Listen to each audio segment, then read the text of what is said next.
திமுக கூட்டணியில் இரட்டை இலக்கத்தில் தொகுதிகளை கேட்டுப் பெறுவோம் என இந்திய கம்யூனிஸ்ட் கட்சியின் மாநில செயலர் வீரபாண்டியன் தெரிவித்துள்ளார்.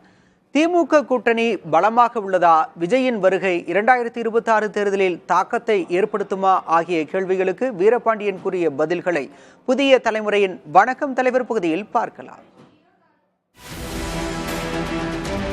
சிலை திறப்பு மட்டும் இல்லாம கூட்டணி கட்சிகள் எல்லாமே ஒரே ரீதியா உட்கார்ந்துருக்கீங்களே, அமர்ந்திருக்கீங்களே, இதுல என்ன ஒரு மெசேஜ் இருக்கா? எந்த அளவுக்கு பிரதிநிதித்துவம் நீங்கள் கேட்க போறீங்களா கூட்டணியில்?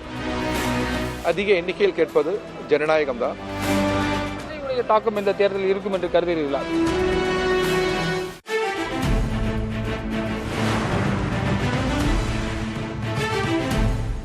கார்ல் மார்க்ஸுடைய சிலை திறப்பு விழாவில் இந்திய கம்யூனிஸ்ட் கட்சியுடைய மாநில செயலாளர் பங்கேற்றிருக்கிறார். அவரிடம் சில கேள்விகளை வைக்கலாம். சார், இந்த சிலை திறப்பு மட்டும் இல்லாம கூட்டணி கட்சிகள் எல்லாமே ஒரே ரீதியா உட்கார்ந்துருக்கீங்களே, அமர்ந்திருக்கீங்களே, இதுல என்ன ஒரு மெசேஜ் இருக்கா? என்ன மெசேஜ் இருக்கு? நாட்டை சூழ்ந்திருக்கிற பேரபாயத்தை நாங்கள் முறியடிப்போம் என்கிற மெசேஜ் இருக்குது.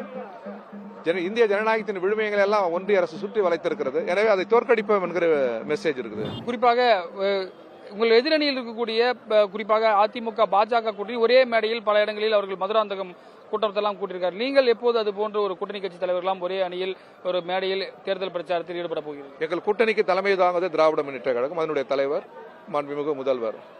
எனவே அவர்கள் முடிவு செய்வார்கள். 2 எம்பிக்கள் இருக்கும்போது அதற்கான நம்பர்ஸ் எந்த அளவுக்கு பிரதிநிதித்துவம் நீங்கள் கேட்க போறீங்களா கூட்டணியில்? நிச்சயமா சூழல் அறிந்து முதல்வரும் அதை பரிசீலனை செய்வார். அதிக எண்ணிக்கையில் கேட்பது ஜனநாயகம் தான். அது ஜனநாயக விரோத கோரிக்கையாக, கூட்டணி விரோத கோரிக்கையாக முதல்வர் எடுத்துக்கொள்ள மாட்டார்.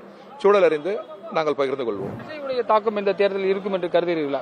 நடிகர் விஜய் தமிழ் வெற்றி கழகம் வந்திருக்கிறது. இன்றைக்கு கூட அவருடைய வருமான வரித்துறை வழக்கு, தொடக்கப்பட்ட வழக்கு கோர்ட் டிஸ்மிஸ் செய்திருக்கிறது. இதெல்லாம் நீங்கள் எப்படி பார்க்கிறீங்க? இல்ல, விஜய் போன்ற இன்னும் பல கட்சி இயங்கும் முறையில் வருவதும் கட்சி நடத்துவதும் மிக இயல்பு. விஜய் அல்ல எங்கள் திசை, பிஜேபி தான். பிஜேபி கூட்டணியை வீழ்த்துவதுதான் ஜனநாயகத்தை காப்பதற்கான ஒரே வழி.